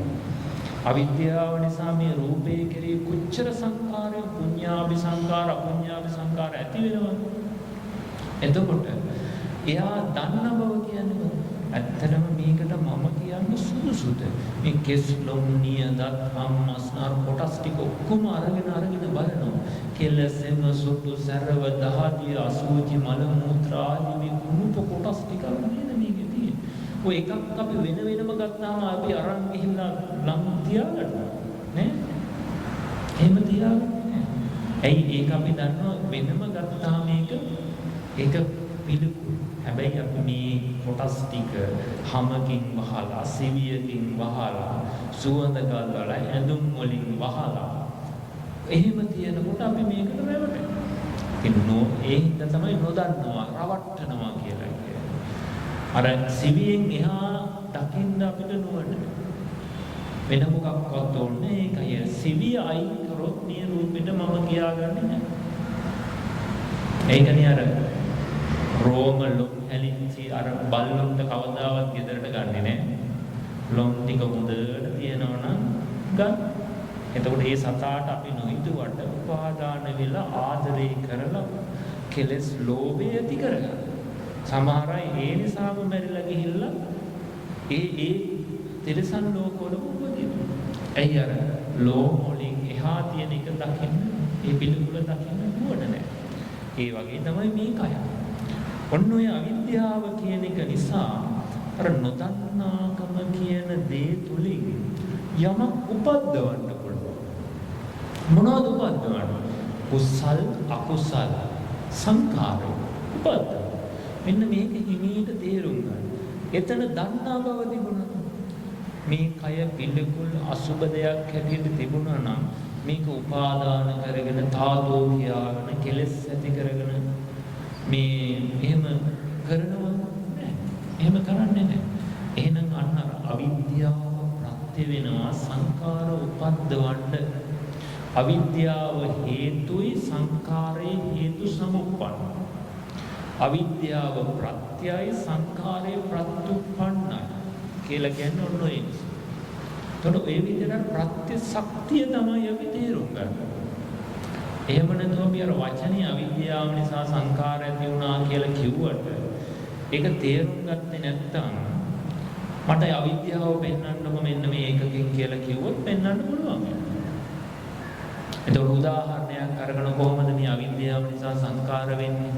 ඒක උන ප්‍රායෝගික ඉදිනදා ජීවිතයේදී පෙන්වන්නකො කියලා කිව්වොත් දැන් අපි අපේ දරුවා නැති වුණොත් දුක එනවා. එතන දැන් ධර්මයේ තියෙන ওই දුක ආවේ අවිද්‍යාව නිසා. එතකොට ඒක දැන් කොහොමද මම ප්‍රායෝගික ඕකනේ අපේ ප්‍රශ්න. දැන් මේ පොතේ තියෙන වචන නෙවෙයිනේ ප්‍රශ්න. නේද? වචන අතෙන්ට ගැලපෙන්නේ නැති එකනේ ප්‍රශ්න. නැත්තම් ඒ අංග ටික ඔක්කොම කියන්න පුළුවන්. ඒක අවිද්‍යාව නිසායි සංකාරය ඇති වෙන්නේ කියලා කියනවා. හැබැයි අතන මොකක් හරි වෙච්ච ගම අපි තුල කෙලෙස් ඇති වෙනවා. හැබැයි ඒ වෙන්නේ අවිද්‍යාව. ඒක දැක්කොත් අර කෙලෙස් ඇති වෙන්නේ නැහැ. අන්න ඒක තමයි. ඒක අපි ප්‍රායෝගිකව දකින්න ඕනේ. කොහොමද ඒක ලිහලා දැන් දරුවා නැති වෙච්චීම නිසානේ දුක. එතන දරුවා කියන තැන මොකද්ද තිබ්බේ? ඒ ටික දන්නේ නැතිකමනේ අවිද්‍යාව. ඒ නිසා තමයි මම මේක උපාදාන වශයෙන් ගත්තේ. තණ්හාවෙන් ගත්තේ. තණ්හාවට හේතුව මොකද්ද? අවිද්‍යාව. එතකොට ඒ නිසා ඒක වෙනස් වෙනකොට විපරිණාමයක් දුක. එතකොට දුක ආවේ අර රූපේ වෙනස් වීම නිසා නෙවෙයි. ඒක මුලා වෙලා තණ්හාවෙන් අල්ලගත්තා. අල්ලගත්තේ මොකක් නිසා? එතන තියෙන්නේ කුණප කොටස් ටිකක්. ඒක මම ඇති කරපු එකක් නෙවෙයි. එතන හේතු ප්‍රත්‍යයෙන් කර්මයෙන් ආහාරයෙන් ඉපදිලා නැති වෙන එකක් කියලා තේරුණා. එතන කර්ම ගෙනාවු ටික ඉවර වෙච්ච නිසා ඒ රූපේ නිරුද්ධ වුණා. ඒක පේන්නේ නැහැ. ඒකට තියෙන තණ්හාව නිසා. ඒ නිසා තමයි මොනික රූපේ බල ආදීන බලලා තණ්හාව ටිකක් යට කරන්නේ. එතකොට මේක පේනවා. අර අවිද්‍යාව පේන්න ගන්න. අන්න ඒකයි. එතකොට ඒ නිසා මම මෙතන කතා කරේ මේ අර ප්‍රත්‍යයට වඩා ප්‍රත්‍ය ශක්තිය කියන එකයි වටහා ගන්න. දැන් අපි උදාහරණයක් වශයෙන් ගත්තොත් සමහර දේවල් ගත්තාම මේ එකකට ප්‍රත්‍ය ගොඩාක් උපකාර ශක්තියහු එක විදිහට උදව් කරනවා. මේ ප්‍රත්‍ය ශක්තිය කිව්වහම මේක අපි එකම විදිහට නෙවෙයි උදව් වෙන්නේ. දැන් ගහක් ගත්තාම මේකේ ඔබට තියෙනවා. දැන් ගහකට බීජයේ උපකාරන්නේ එක විදිහකට. ඒ ගහටම පොළව උදව් කරන්නේ තව විදිහකට. ඒ ගහට ජලය උදව් කරන්නේ තව විදිහකට. ඒ ගහටම වාතය උදව් කරන්නේ තව විදිහකට. දැන් ගහට ජලය උදව් වෙච්ච විදිහට නෙවෙයි වාතය උදව් වෙන්නේ. පොළව උදව්. බීජය උදව් කරපු විදිහට නෙවෙයි පොළව උදව්. එහෙනම් මේ උදව් වුණා තමයි උදව් වෙච්ච ශක්තිය වෙනස්. ඒ නිසා ඒ ප්‍රත්‍ය වෙන ආකාර කොටයි ශක්තිය. ඒවට කියන ප්‍රත්‍ය ශක්තිය. එතකොට ඒ නිසා ඒ වගේ සමහර දේවල් වලට හේතු ප්‍රත්‍ය, සමහර දේවල් ආරම්භන ප්‍රත්‍ය, සමහර දේවල් උපදින්න අපි බලවත්ව ඒක පුරුදු කරපු ආසේවන ප්‍රත්‍ය නිසා, සමහර දේවල් ඒ වගේ තියෙන අපි තදින් ගත්ත දේවල්, දැඩිව අධිපතිභාවයෙන් ගත්ත දේවල් නිසා අධිපති ප්‍රත්‍ය කියලා කියනවා. අන්න ඒ විදිහට මේ දේවල් විවිධාකාරයෙන් උදව් කරනවා. ඒ නිසා සමහර විට ඒ දේවල් සමහර දේවල් එකම ප්‍රත්‍ය, දැන් මෙතන කිව්වේ එකම දේට විවිධ ධර්ම විවිධ ආකාරයෙන් උදව් කරනවා. ඒ කියන්නේ ගහට වතුරත් උදව් කරනවා, පොළවත් උදව් කරනවා, ජලයත් උදව් කරනවා, බීජයත් උදව් කරනවා, වාතයත් උදව් කරනවා. හැබැයි එකම දේට විවිධ ධර්ම විවිධ ප්‍රත්‍යංගයෙන් උදව් කරනවා. ඒක හිමීට බලන්න තමයි මේ කියන එක ටිකක් තේරෙන්නේ නැති වෙයි. නමුත් අමාරුවෙන් හරි තේරුම් ගන්න මේවා නුවණ වැඩෙනවා, ප්‍රඥාව වැඩෙනවා. නැත්නම් අපි නුවණ මොට වෙනවා. අර අපි ඉන්න මේ තියෙන නුවණමයි. ඒ නිසා මේවා නුවණින් හිතන්න, බලන්න, කල්පනා කරන මොළේ දියුණු වෙනවා. මේ අභිධර්මයේ වගේ දේවල් තියෙන්නේ මොළේ දියුණු වෙන්නේ, ඥානය වැඩෙනවා. ඒ නිසානේ අර මහණෙනි මේ ප්‍රඥාව උපදින්න හේතු මොනවද? විමසීම. නුවණින් මේ කුසලය හටගත්තේ කොහොමද? සේවනීය කළ යුතු දේවල්, සේවනීය නොකළ යුතු දේවල් මොනවද? එහෙම අර විමස අවුස්ස බලනවලු, විමසනවලු, කල්යාණ මිත්‍රයන්ගෙන් අහනවා, පොත් බලනවා, තමන්ම තර්ක කරනවා. එතකොට මේ ඥානය වැඩෙනවා, බුද්ධිය වර්ධනය වෙනවා. මේ නුවණ කියන එක හරි වටිනවා. මේ නුවණ නැතිකමනේ මේ ලොකුම ප්‍රශ්න. ඒ නිසා අපි එකම දේවල් කර හිටියා කියලා මේ නුවණ වැඩෙන්නේ නැහැ. අපිට නොතේරෙන දේවල් ගවේෂණය කරන්න, හොයන්න, විමසන්න. එතකොට මේ ඥානය වැඩෙන්නේ. එතකොට තමයි අර අපි කියන්නේ මේ එයා බොහොම ඥානවන්තයෙක්. එහෙම ඥානිය දියුණු නම් කුඩා කාලෙම බෝසතාණන් වහන්සේ බලන්න තිරිසන් ආත්ම භාවයේ පුදුම නුවණ. සත්‍ය විරිදි කාලේ පුදුම නුවණ. ඒකනේ සමහර මේ සත්‍ය විරිදි කාලේ රහත් වෙනවා. එයි සසර ඔය දියුණු කරපු නුවණ. ඒ නිසා අපි හැමදාම අර එකම දේ අර සරල දේම කර ඉනවා. ඒක පහසුයි, ඒක නම් තේරෙනවා කියලා අපි ඕකෙම ඉන්න එපා. මේ ගැඹුරු දහමක් තියෙනවා අපිට. ඒක තේරෙන්න නම් මේ ගැඹුරු දහම තුල අපි නුවණ හසුරවන්න. ඒක කල්යාණ මිත්‍රත් එක්ක කතා කරන්න. එතකොට අපි නුවණ වැඩෙනවා. නැත්තම් මේ ශුන්‍යතා ප්‍රතිසංයුක්ත ඒ උතුම් මාර්ගඵල අවබෝධයේ මේ මද නුවණකින් ගෙන්නේ නැහැ. අපි කෙලෙස් අතහැරෙන්නේ නැත්නම් නුවණමයි. ඒකනේ දැන් බුදුරජාණන් වහන්සේ මේ එකම ආසනේ මේ පිරිසට ධර්ම දේශනා කරනකොට එතන ඉන්න සමහර අය වාඩි වෙලා ඉඳිම රහත් වෙනවා. එකම බණ කියන්නේ සමහර අයට රහත් වෙන්නේ නැහැ. සමහර අය මොකක්ද? ඇයි? තමන්ගේ නුවණ නැතිකම. සසර නුවණ වඩලා. අන්න ඒකයි. එතකොට මම මෙතන ප්‍රත්‍ය පිළිබඳව කතා කරේ. එතකොට එකම ධර්මයකට විවිධ ධර්ම විවිධාකාරයෙන් ප්‍රත්‍ය වෙනවා. ඔකේ තවත් පැත්තක්. විවිධ ධර්ම විවිධාකාරයකින් ප්‍රත්‍ය වෙන එක් ධර්මයක්. ගහට ජලය, වාතය, හිරුවිලිය, පොළව, බීජය මේ වෙන වෙනම ධර්ම ප්‍රත්‍ය වෙන්නේ වෙන වෙන විදිහට. ඒ තව එකක් එකම ධර්මයක් විවිධාකාරයෙන් ප්‍රත්‍ය වෙනවා. එකම ධර්මය විවිධ විදිහට ප්‍රත්‍ය වෙනවා. ඒක උදාහරණයක් වශයෙන් අපිට වතුර කියන්නේ. වතුර අපේ එක ධර්මයක්. අපේ ශරීරයට ප්‍රත්‍ය වෙන්නේ. අපි වතුර බිව්වහම පිපාසය සංසිඳනවා. ඊට පස්සේ අපි වතුර නානකොට අපි දාහය නිවෙනවා. ඒ වෙන ප්‍රත්‍ය වෙනවා. හැබැයි එකම ධර්ම. ඒ වගේම අපි වතුර ආහාර දිරවීමට ඒ වගේම ශරීරයේ පුස්ලිමත්ව තබන්න උදව් කරනවා. ශරීරය පිරිසුදු කරන්න මේ වතුර උදව් කරනවා. එතකොට ඒ වගේ මේ එකම ජලය නැමැති ධර්මයේ ආපෝද වතුර විවිධ විදිහට ප්‍රත්‍ය වෙනවා එකම ධර්මයට. ඒ වගේ මේ ප්‍රත්‍ය කියනවා ඔන්න ඔය වගේ මහා විචිත්‍රව විසුතුරුව එහෙම තියෙන හින්දා තමයි අපිට මේවා හොයන්න බැරි. පැටලිලා ඒ ප්‍රත්‍යෝ ඒ තරම් මේ වගේ බලපෑම් කරන නිසා අපිට මේක වැහිලා තියෙනවා. කියන්නේ හේතු නිසා අටගෙන නිරුද්ධ වෙනවා කියන එක වැහිලා තියෙන එක. මේ ප්‍රත්‍යෝන්ගේ තියෙන අනන්තයේ ණය ස්වභාවය නිසා. එතකොට ඒ ප්‍රත්‍ය අපි 18 වෙනි පිටුව ගත්තොත් මේකේ තියෙනවා යම් කිසි ධර්මයක ඉපදීමට උපකාර වන එක් ප්‍රත්‍ය ධර්මයක් ප්‍රත්‍යෝපන්න ධර්මයට සමහර විට එක් ආකාරයකින් උපකාර වෙනවා. සමහර විට ආකාර කීපයකින් උපකාර වෙනවා. ඒක තමයි මෙතන මේ මම වෙනත් උපමාවක් කිව්වේ. වස්ත්‍රය කියන එක ශරීරයේ අශෝභන තැන් වහන්නත් උපකාර වෙනවා. ශරීරයේ හොබවනවා. ශරීරයේ උණුසුම් කරනවා. මැසි මදුරු ආදියෙන් ආරක්ෂා කරනවා යන ආදී ක්‍රමයි.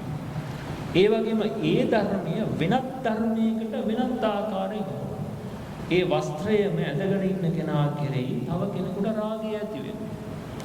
ඒතකොට ඒ වස්ත්‍රයම වෙනත් ධර්මයකට උදව් කරලා තියෙන වෙන ආකාරයක. අන්න ඒ වගේ මේ ප්‍රත්‍ය වීම දන්නේ නැති නිසා අපි මේ වගේ පුද්ගලභාවය ආරෝපණය කරන ආත්ම දෘෂ්ටි ඇති කරගෙන මේ පටලගෙන ඉන්නේ මේ ප්‍රත්‍ය ස්වභාවය දන්නේ නැති කම නිසා. එතකොට අන්න ඒ වගේ ඒ ධර්මයන්ට මේ විවිධාකාරයට මේ හේතුඵල ධර්මයන් උදව් කරනවා. ඒතර අවිද්‍යාව සංඛාරයට සංඛාරය උපද්දවන්න, පවත්වන්න, වැඩෙන්න, රැස් වෙන්න මේ විදිහට උදව් වෙනවා. එතකොට ඒ විදිහට මේ අපි මේ උදාහරණ කිව්වේ ඒ උදාහරණ වගේ මේ ප්‍රත්‍ය ශක්තියෙන් ගත්තාම ඒ අපි කියමුකෝ මේ නාම රූප ධර්මයන්ට දැන් අපි චක්කු විඥාන අපි කියමුකෝ මෙහෙම ලෝභය අකුසල් ඇති කරන්න මූල භාවයෙන් උපකාර කරනවා උපනිශ්‍රේ භාවයෙන් උපකාර කරනවා ආරම්භන භාවයෙන් උපකාර ලෝභය කියන එක ඇති වුණාම මේ සිත් උපාදාන වශයෙන් විත්තඩිව අල්ලගන්න මේ ලෝභය ප්‍රත්‍ය වෙනවා. ඒකනේ ලෝභය ඇති වෙච්චි අරමුණ අතහරින්නේ නැහැ. එතකොට මේ ලෝභය තියෙන අරමුණ තදින් අල්ලගෙන ඒකේ නැවත නැවත මේ අකුසල් ඇති කරනවා.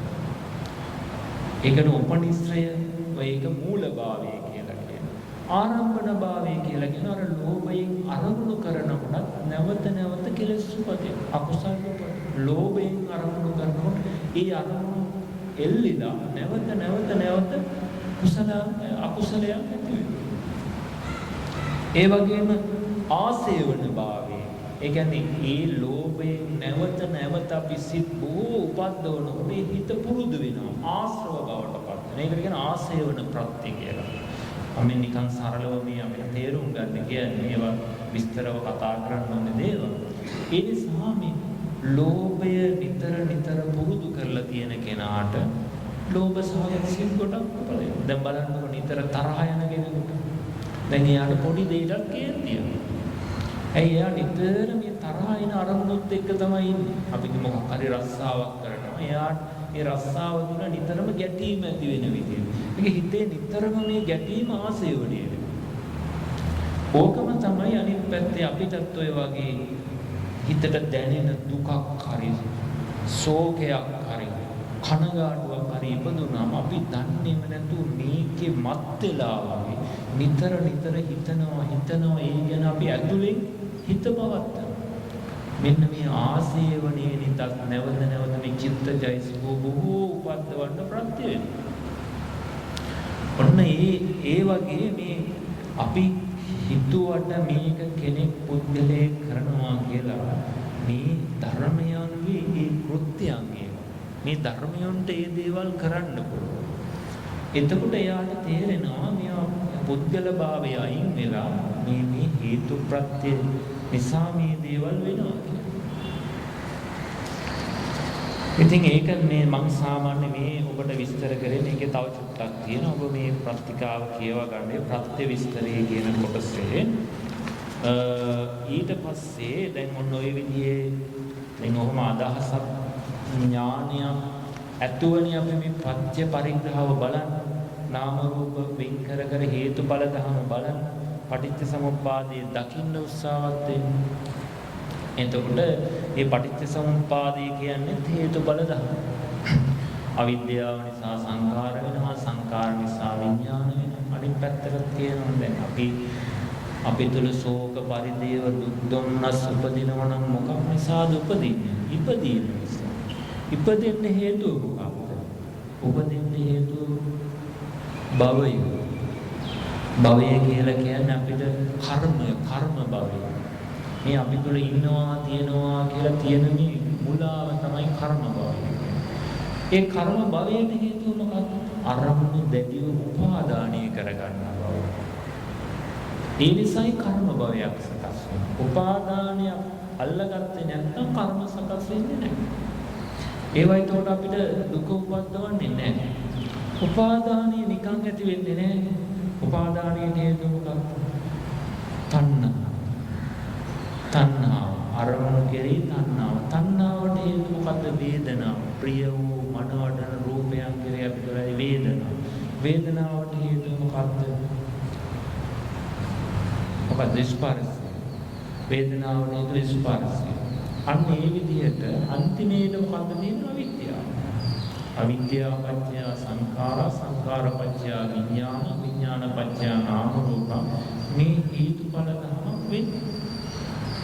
දැන් අපිට අකුසල් සිතක් මට තරහක් එනවා කියනකොට මෙන්න මේ චක්‍රයේ ඇවිල්ලා තියෙනවා. ওই චක්‍රය අපි නොදන්නවාට මේ චක්‍රයේ ගිහිල්ලා තමයි මේ තරහ සිතක් ඉපදුනේ.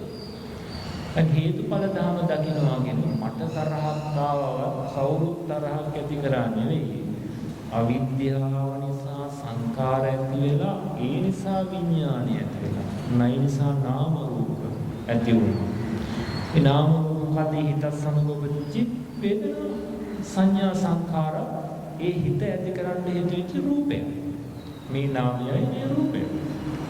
ඊට පස්සේ නාම රූප නිසා ඒ අදාළ ආයතනය හැදුණා. ඊට පස්සේ ස්පර්ශය.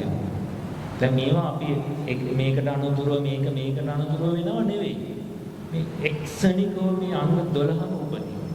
නමුත් මේ මෙහෙම ප්‍රත්‍ය වෙන්නේ කියන එක පෙන්වන්න ඕනින් සඳහායි ඔය විදිහට කඩලා පෙන්නන්නේ. එහෙම නැතුව මේක මේකට පස්සේ මේක ඒකට පස්සේ මේකට පස්සේ ඒක එහෙම වෙන්නේ නැහැ.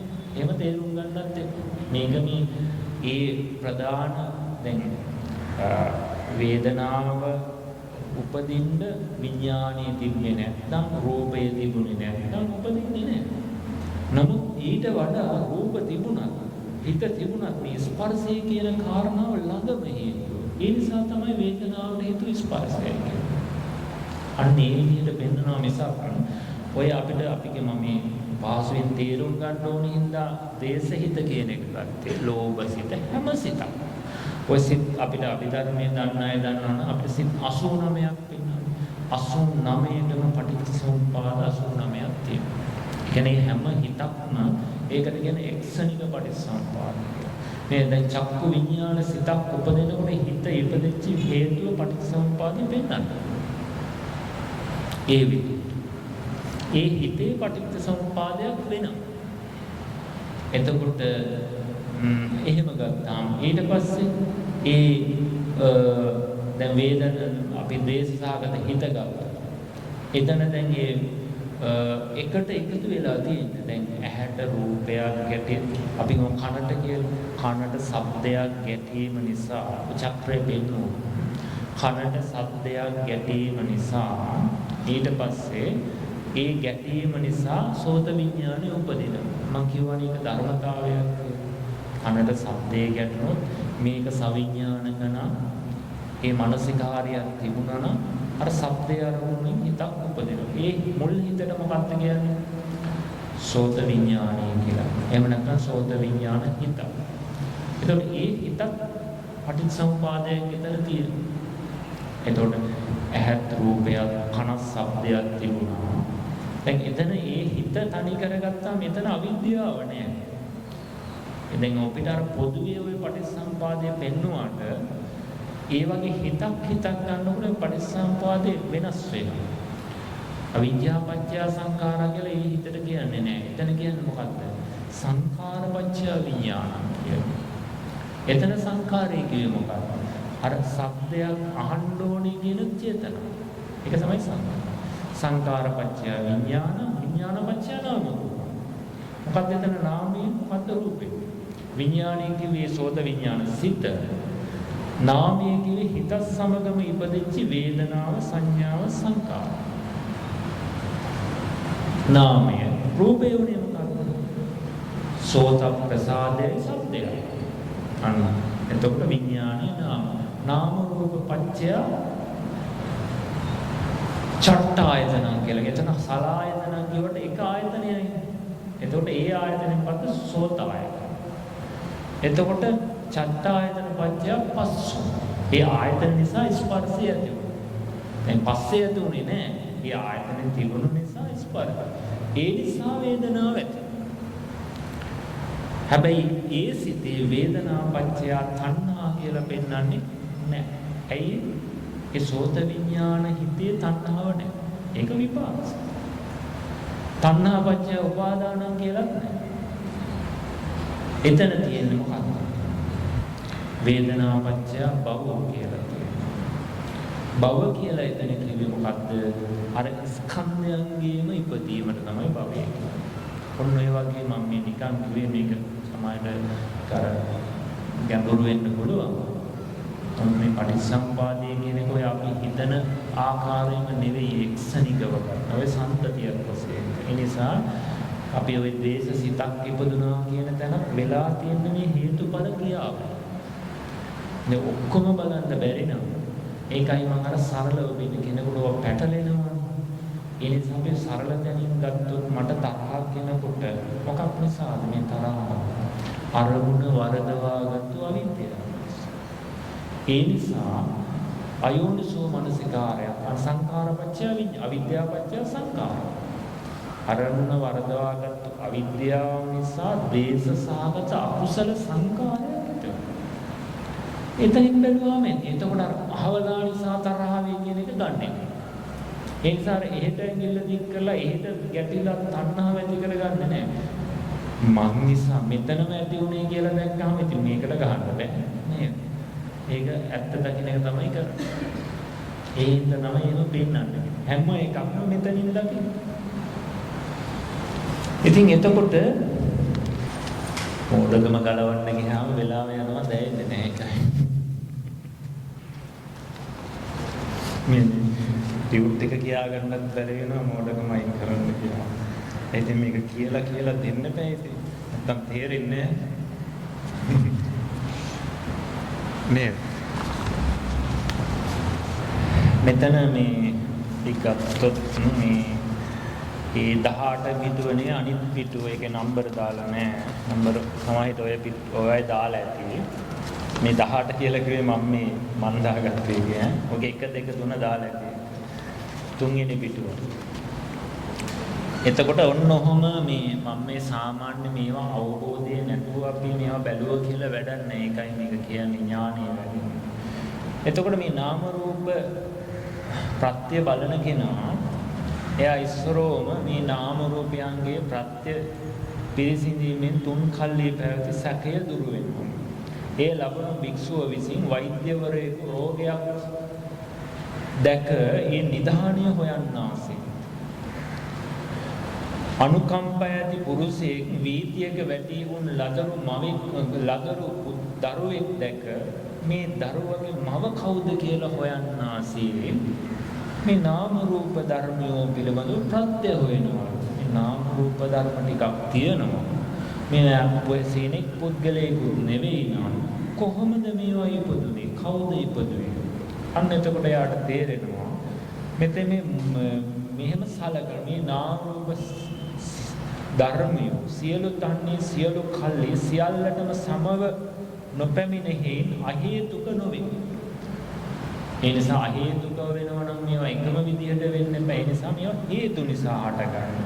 මේ නාම රූප දෙකින් මත්තේ ඊශ්වරාදී මැවුම්කාරයෙකුත් නැහැ. මවන කෙනෙකුත් නැහැ. ඒ නිසා මේවා කවුරුත් මැවුවත් නෙවෙයි. එහෙනම් මේවා මොනවා හරි හේතු නිසා තමයි හටගත්තේ කියලා අන්‍යයා යම් අවබෝධයක් ඇති වෙලා ඒ හේතු හොයන්න ගන්නවා.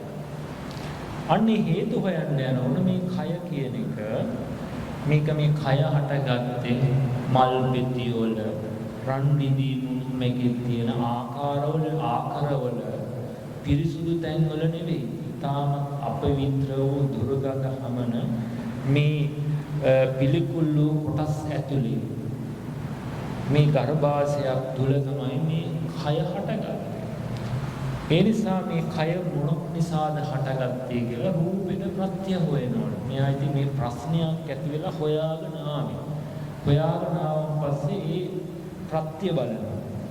අන්නේ ප්‍රත්‍ය බලනකොට එයාට හම්බෙනවා මේ රූපේට ප්‍රත්‍ය හැටියට අවිද්‍යාව, තණ්හාව, උපාදානීය කර්ම කියන ප්‍රත්‍ය ටිකක් වෙනවා.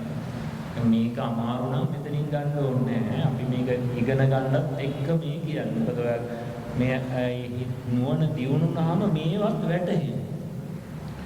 එතකොට අවිද්‍යාව, තෘෂ්ණාව, උපාදාන කර්ම යන මොහු උපද්දවන හේතු වෙති. ආහාර මේ රූපයට උපස්තම්භනය කරන මේ ප්‍රත්‍ය වේ. මේ රූපේ ඉපැද්දුවේ ආහාර වලින් නෙවෙයි. ආහාර වලින් කරේ මේ රූපේ පවත්වන එක. මේ රූපේ උපද්දවේ මොකකින්ද? අවිද්‍යාව, තණ්හාව, උපාදාන කර්ම. මේ ප්‍රත්‍ය. මේ තවත් අර ප්‍රත්‍ය කෙටි කරලා කියුවේ. දැන් පටිච්චසමුප්පාදය අපි 12ක් කියවන. සූවිසි ප්‍රත්‍යයේදී 24ක් වෙනවා. මේ පටල ගන්න එපා. මං කිව්වේ ඒකයි මේ අපිට වැටහෙන තැනින් අරගෙන මේ දේවල් හේතු නිසා විපදිච්ච බව අවබෝධ වෙන්න තමයි මේ විවිධ විදියට වෙන්නේ. එතකොට දැන් මේ ප්‍රත්‍ය පෙන්නන්නේ අවිඥානික ගස්කල් ගෙවල් දොරවල් ආදී ඒවට නෙවෙයි. මේ සවිඥානික සත්ත්ව පුද්ගලයයි සලකන මේ රූපයට තමයි මේ ප්‍රත්‍ය වෙන්නේ. අර කම්ම එතකොට මේ ප්‍රත්‍ය වෙන්නේ.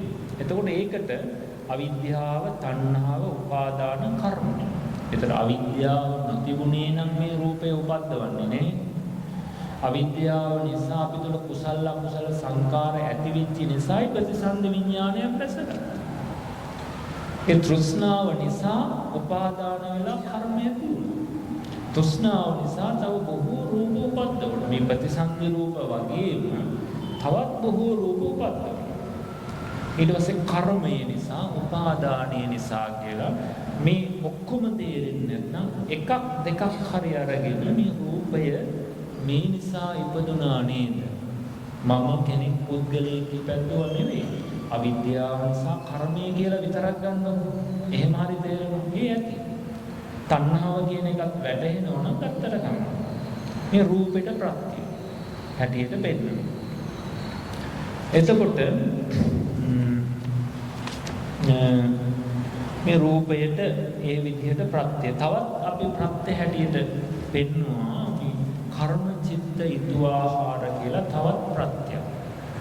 ඒක මේ කාලේ වෙලාව මදි වෙන්නේ මේ අපි ඔය ප්‍රත්‍යිකාවක් දුන්නා ආනාපාන සති විපස්සනා කියලා. ළඟ තියෙනවත් නැහැ. ආනාපාන සති විපස්සනා කියලා මුලින්ම දීපු පත්‍රිකාවක්. අනේක බොහොම හොඳ ඒ පත්‍රිකාවක්. ඒක ඔක්කොම කියවන්න. ඒ පත්‍රිකාවේ තියෙන 37 වෙනි පිටුව කියලා එකක්. ඒක අර පිටු 24 පටන් ගන්නනේ. නමුත් ඒකේ අංකය තියෙන්නේ 37 කියන පිටුව. ඒකේ තියෙනවා පච්චේ පරිග්‍රහ ඥානය කියලා එකක්. පච්චේ පරිග්‍රහ ඥානය කියන්නේ. අන්න ඒ යටතේ තමයි දැන් අපි මේ කතා කරන ප්‍රත්‍ය පිළිබඳව තියෙන්නේ. එතකොට අන්න ඒකේ තියෙනවා මේ රූපය උපද්දවන හේතු හැටියට මොනවද? කම්ම, චිත්ත, ඍතු, ආහාර කියලා. හොයාගන්න ඇති 38 වෙනි පිටුවේ රූප උපද්දවන හේතු. එතකොට කර්මයේ ප්‍රත්‍ය කියලා කියේ මොනවද? කුසල් අකුසල් චේතනාවන්ගෙන් තමයි රූප උපද්දවන්නේ. ඒ කර්ම ප්‍රත්‍ය කියේ කුසල අකුසල චේතනා. එතකොට කුසල අකුසල සිත් කියලා ගත්තත් කමන්නේ නැහැ. නමුත් මේ කර්මයේ වෙන්නේ චේතනාව නිසා තමයි එන්නේ. චිත්තේ වෙන්නේ රූප ජනක සිත්. දැන් රූප උපද්දවන්න පුළුවන් සිත් තියෙනවානේ. දැන් චක්කු විඥාන හිතට රූප උපද්දවන්න බෑ. සෝත විඥාන හිතටත් බෑ. එතකොට ඒ දිපංච විඥානයන්ට රූප උපද්දවන්න බෑ. දැන් කුසල් සිත් වලට අකුසල් සිත් වලට රූප උපද්දවන්න පුළුවන්. ඒකනේ දුකක් එනකොට කඳුළු වෙන්නේ. මේ කඳුළු කියන්නේ හිතෙන් උපද්දවපු රූපය. ඒවා චිත්තජ රූප. දැන් අපිට අර වගේ තණ්හාවක් එනකොට අපිට කටට කෙලවුනන්නේ මොන හරි දෙයක් නෑ දැක්කම බයක් ඇති වුණාම දාඩිය දාන්න. මේ සිතෙන් මොනවද? කුසල් හෝ අකුසල් සිත් රූප ජනක සිත් ඒවට කියන්නේ. රූප ජනක සිත් ඔක්කොගෙම රූප උපද්දවන. ඇයි එහෙම රූප ජනක සිත් කිව්වේ? අරූපී සිත් තියෙනවා අරූප ලෝකේ. ඒ වගේ රූප උපද්දවන්නේ නැහැ. අහේතුක සිත් තියෙනවා දිපංච විඥානය. ඒ වගේ රූප උපද්දවන්නේ අනිත් සිත් වලින් රූප උපද්දවන්න පුළුවන්. ඒ රූප උපද්දවන්නේ කොහොමද කියන එක තමයි මම කතා කරේ අර විදියට. දැන් අපිට කඳුළු වෙනකොට දුකක් එනකොට කඳුළු උපද්දවපු රූපයක්. දහදිය අපිට බය එනකොට හරි මොකක් නිසා දහදිය දානවා. ඒ හිත එහෙම හිතක් ඉපදිච්ච නිසානේ දහදිය දැන් නේද? අන්න ඒ විදිහට ඒ රූප උපද්දවන සිත් වලින් ඒවට කියනවා චිත්තජ රූප කියලා. ඊට පස්සේ ඍතු වෙනුත් රූප උපද්දවන. මොනවද ඍතුවේ කිව්වේ? සීතල උණුසුම කියන මේ තේජෝ ධාතුවට තමයි ඍතුව කියලා කිව්වේ. දැන් ගහකට හිරු වෙලිය නැත්නම් ගහ හැදෙන්නේ නැහැ. කාමරේ කලවර කාමරයක තිබ්බොත් ගහ වැඩෙන්නේ නැහැ. හිරු වෙලිය නිසා ගහ වෙනවා. මේ වගේ ප්‍රත්‍යක්ෂ කරන මේ තේජෝවෙන් රූප උපද්දවනවා කියලා. නැත්නම් ඉතින් මේ ගහ කරු මොකද්ද මේ කරවල කාමරයක තියලා වතුර දාලා පොහොර දාලා තිබ්බට ගහ හැදෙනවද? නෑ. හිරු වෙලිය නැත්නම් ඒ ගහ හැදෙන්නේ නැහැ. එහෙනම් හිරු වෙලියෙන්ද තේජෝ ධාතුවෙන්ද රූප උපද්දවනවා. ඒවා ඒ වගේ තේරුම් ගන්න මේවා හේතු ප්‍රත්‍ය ධර්ම කියනවා. ඊට පස්සේ ආහාර. අපි කන බොන කබලික ආහාර. ඒ ආහාරජ රූප තියෙන සත්වයන්ට පමණයි. දැන් මේ ගස්කල් වලට ආහාරජ රූප නැහැ. ඇයි? ඒ ආහාරජ රූප උපද්දවන්නේ දැන් අපි ආහාර කියලා ගන්නෙ මොනවද? ඍතුජ රූප. බත්පාන් කව්පිමුන් යට කියන අවිඥාන ඍතුජ. ඔය ඍතුජ රූප අපේ ශරීරයට වැටුනහම අපේ ශරීරයේ තියෙන කර්මජ තේජෝ ධාතුවත් එක්ක එකතු වෙලා රූප උපද්දවනවා. අන්න ඒවට කියන ආහාරජ රූප කියලා. අපේ කර්මජ තේජෝ ධාතුවත් බාහිරින් දාන බත්පාන් කව්පිමුන් යට ආදී මේ රූපත් දෙකම එකතු වෙලා උපද්දවන රූප තියෙනවා. ඒවට කියන ආහාරජ රූප. අනේව ආහාරයෙන් උපද්දවන රූප. එතකොට ඒ විදිහට මේ රූප ප්‍රත්‍ය ටික වෙන්නේ කර්ම, චිත්ත, ඍතු, ආහාර. එහෙමත් අපිට රූපයට ප්‍රත්‍ය බලන්න පුළුවන්. එතකොට ඒකෙන් මොකද වෙන්නේ? මේ රූපය කියන එක කවුරු ඇති කරපු එකක් නෙවෙයි කියන එක. එතකොට ඒකේ අපිට මේ රූප ප්‍රත්‍ය බලනකොට දැන් අපි ධාතු වශයෙන් කතා කරනකොට අපි ධාතු කොටස් 40ක් කතා කරනවා. පඨවි කොටස් 20යි. ආපෝ කොටස් 12යි. තේජෝ කොටස් 4යි. වායෝ කොටස් 6යි. එතකොට මේ 39 වෙනි පිටුවේ තියෙන්නේ අපේ ශරීරයේ තියෙන තේජෝ කොටස් 4. ඊට පස්සේ යට තියෙනවා වායෝ කොටස් 6ක්. එතකොට මේ 4යි 6යි 10යි. අතන ශරීරය අපි කෙස් ලොම් නියදත් හම්මස්නාර ආදී පඨවි කොටස් 20යි ආපෝ කොටස් 12. මෙන්න මේ ඔක්කොම 40.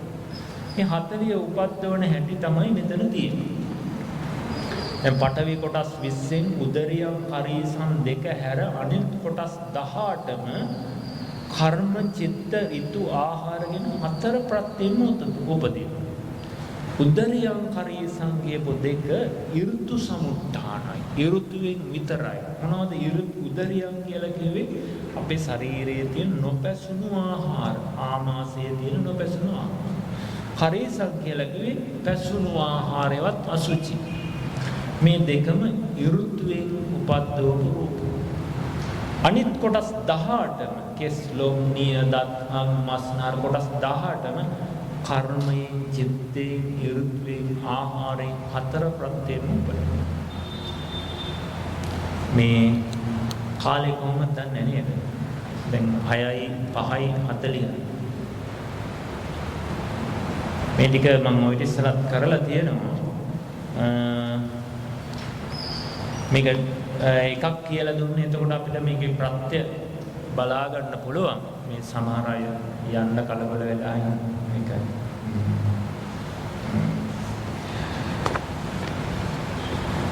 දුරින් ඉඳන් ආපු අයත් ඇතිනේ, සමහරවිට බස් වලින් ආපු අයත් ඇති.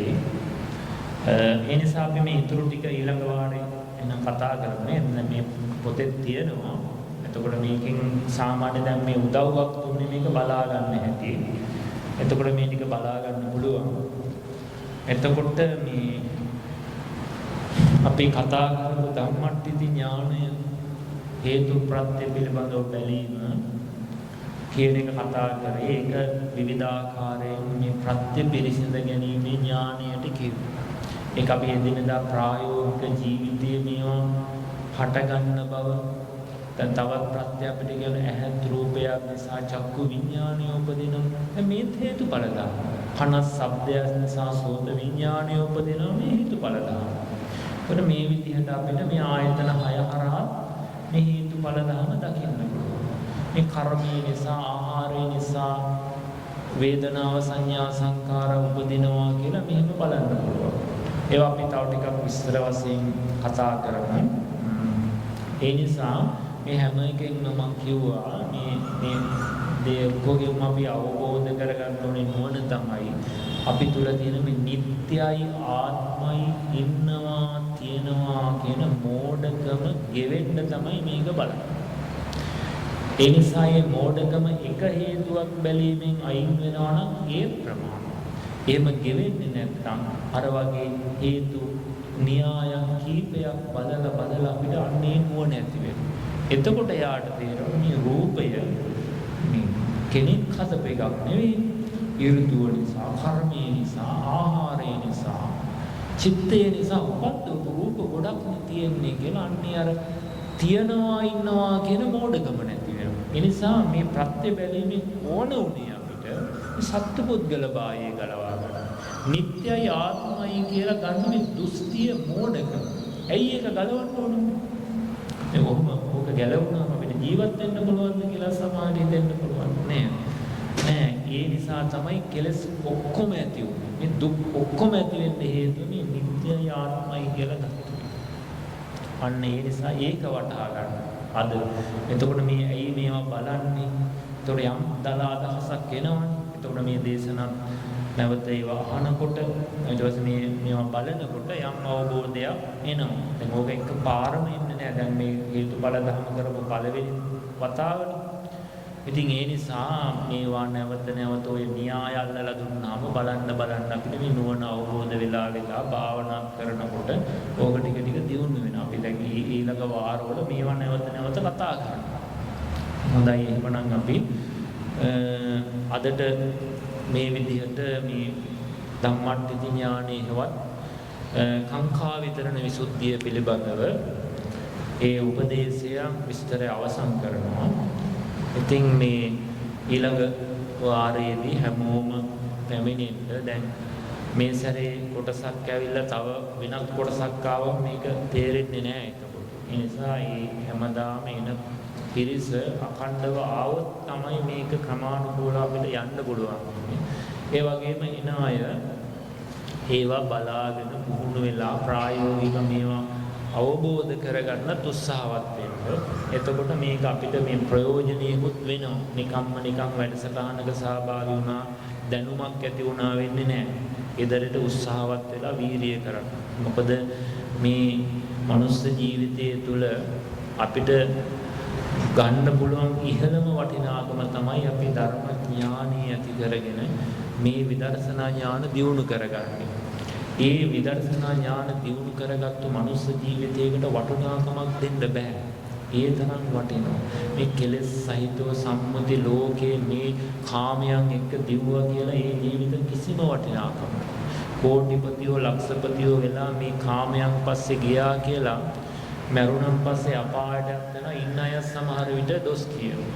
හැබැයි කෙනෙක්ගේ ගුණයක්, ඥානයක්, ප්‍රඥාවක් තිබුණා. එයා මරුණත් එයාට ගුණ කියනවා. මෙහෙම කෙනෙක් ජීවත් වෙනවා. එයානම් කවදාවත් දුගතියකට යන්න නැතිව ඇති කියලා අනිත් අය පවා කියනවා. ඒ නිසා හැම පැත්තෙම මේ ඥානෙමයි වටින්නේ. මේ භෞතික දේවල් නෙවෙයි. ඒ නිසා මේ ඒ ධර්මයේ හැමෝම මේ භෞතික දේවල් වලට අයත් අරකටම කැප කරන්න එපා. ඒ නිසා මේ කරන්නේත් එක්ක මාස 2කට 3කට සැරයක්. මේ සෙනසුරාදාවල් කීයක් අත්හැරලාද මේ සෙනසුරාදා ගන්නෙ? ඒකත් එනකොට මේක එක ප්‍රශ්නෙන්න පුළුවන්. මේකට බුද්ධිය තියෙන්න ඕනේ අපිට. දැන් මේ සෙනසුරාදාට ඊළඟට අයත් ප්‍රශ්නයක්. කොහොම ඉතින් මේ ලෞකික ජීවිතේ හැටි එහෙම තමයි. නොඑක ආකාරයේ ගැටලු ප්‍රශ්න එනකොට ඒ ලෝකයේ දේවල් වලට පළවෙනි තැන දෙන්න හොඳ නැහැ. ඒක මොන දේ වුණත් ඒක අත්හැරලා දාලා ඒක කෙනෙකුට දුකක් වෙන්න පුළුවන්, කෙනෙක් තරහ වෙන්න පුළුවන්. ඒක අලාභයක් වෙන ඔක්කොම මේ తాවකාලික දේවල්. අලාභයක් වුණා වෙන්න පුළුවන්, දුකක් ආවා වෙන්න පුළුවන්. එහෙම නැත්නම් වෙන මොන හරි දෙයක් Tamanට ඔක්කොම ඒවා වෙනස් වෙන විපරිණාමන ආපහු උපද්දව ගන්න පුළුවන් දේ. නමුත් අද අපිට මේ ශාසනය අතුරුදහන් මේ නුවණ ප්‍රඥාව නැති කරගන්න අපි ඊළඟ ජීවිතයේ උපදින්නේ කෙලෙස් සහිත. ඒක බොහෝ කාලයක් අපිට අහිත පිණිස දුක් පිණිස පවතින. නැවත අපිට ශාසනයක් නැහැ. අය මිනිස්සෙක් වුණත් මේ ධහම නැහැ. පිට වෙන්න කෙනෙක් නැහැ. ඒ නිසා මේ ලෞකික දේවල් අපි සංසාරේ කොච්චර මේවා පස්සේ ගැලිලා ඉඳලා මේවා අස්සේ ප්‍රමාද වෙලා තියෙනවා. ඒ නිසා එක ජීවිතයක් මේ ජීවිතයෙන් දැන් භාගයකට වඩා ගිහිල්ලානේ තියෙන්නේ. තව සුළු කාලයයි තියෙන්නේ. ඒ නිසා තමන් ගැන හිතන්න. මේකේ ආත්මාර්ථකාමී වෙනවා ඒක. අනුන් ගැන හිතා යන්න බෑ. මේක තමන් මොකද අරගෙන යන්න බැරි කෙනා ඔස්සේ ප්‍රමාද වෙලා වැඩන්නේ. මොකද අපිත් අර කොහෙදෝ යන ලෝකේ යන දේවල් නිසා අපිත් මේ අවස්ථාව නැති කරගන්න එක මහා අපරාධයක්. ඒ නිසා නැති වෙච්ච මොදල උපයා ගන්න පුළුවන්. හැබැයි ඔබට මේ අහිමි වෙච්ච මේ කාලේ ධර්මයයි කවදාවත් ගන්න. අන්න ඒක. ඒ නිසා ඒවා නුවණින් තේරුම් ගන්න, නුවණින් තේරුම් අරගෙන ඒක ඒ ප්‍රයෝජනේ මේ අපි කරන කැපකිරීම මේ සංවිධායක මහත්තුරු කරන කැපකිරීම දානමාන සපයලා මේ සංවිධානය කරලා මේ ස්ථාන අරගෙන දැන් මේ ස්වාමීන් අප්මාවත් මෙහෙට වඩම්මගෙන මේ දවස් 2-3ක් කැප කරලා තමයි මේක දෙන්නේ. ඉතින් අන්න ඒ නිසා මේ අපිත් උත්සාහවත් වෙන්නේ මේක නියම පිරිසුදු විදිහටම දෙන්න. නිර්මල ධර්මම දෙන්න.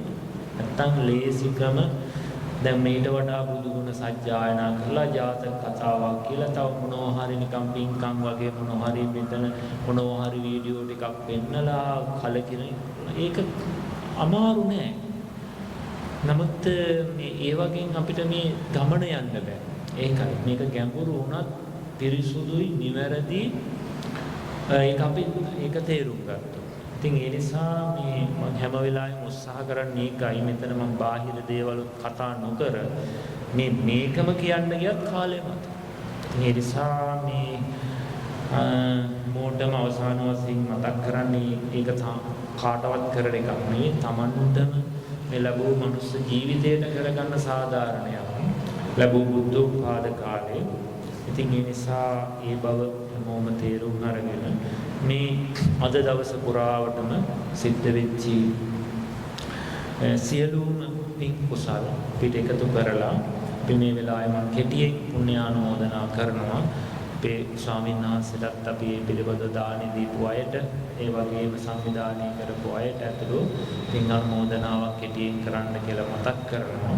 ඉතින් මම අවසාන වශයෙන් මේ ධර්මානුශාසනාව භාවනාව හා මේ අද දානමාන සපේලා දීලා මේ කරපු සීලක පිළිහිටලා මේ සස් කරගත් උතුම් කුසලයේ සියලු බාධක කරදර පෙනෙන බලවේගයන් දුර වෙලා අකුසල කර්ම විපාක යටපත් වෙලා උතුම් සිහිය ප්‍රඥාව නුවණ මතු කරගෙන වීරිය පිරිසුදු සීලය පිරිසුදු ප්‍රඥාව ඇති කරගෙන සියලු බාධක කරදර ජයගෙන තමන්ට ඊතා ඉක්මනින්ම මේ චතුරාර්ය සත්‍ය ධර්මයේ සුවසේම අවබෝධ කරගන්න මේ සියලු පුරා පාරමිතාවක් ඒවා කියලා ප්‍රාර්ථනා කරනවා. ත්වන් සරණයි.